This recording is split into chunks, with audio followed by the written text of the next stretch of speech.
Chicken curry చేయాలంటే ఇలా ముందుగా స్టవ్ ఆన్ చేసి ప్యాన్ పెట్టి నూనె వేసి బిర్యానీ ఆకు చెక్క లవంగా వేసుకునేసి ఆ తర్వాత కట్ చేసిన ఉల్లిపాయలు వేసుకోవాలి.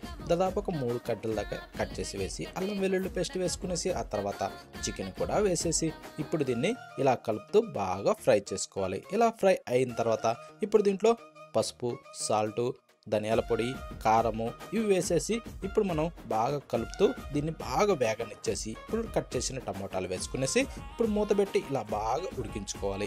ఇలా ఉడికిన దాంట్లో ఇప్పుడు కొంచెం పెరుగు వేసుకునేసి ఇప్పుడు దీన్ని బాగా కలుపుతూ ఫ్రై చేసుకోవాలి. ఇలా ఫ్రై అయిన తర్వాత నీళ్లు పోసి రుచికి సరిపడా సాల్ట్ వేసేసుకునేసి 4 రెమ్మల కరివేపాకు, పచ్చిమిరపకాయలు చీల్చి వేసి ఇలా కలిపి మూత పెట్టి బాగా ఉడికించుకునేసి ఇలా ఉడికిన దాంట్లో కొద్దిగా చికెన్ మసాలా వేసుకునేసి ఆ తర్వాత కొద్దిగా గరం మసాలా కూడా వేసి ఇలా కలుపుతూ కొంచెం దమ్మనగనిచ్చి ఇప్పుడు మీదకించి కొత్తిమీర చల్లు వేసుకునేసి వేడివేడిగా సర్వ్ చేసుకునేసి చపాతీలోకి కానీ బిర్యానీలోకి కానీ అన్నంలోకి కానీ సూపర్ అంటే సూపర్.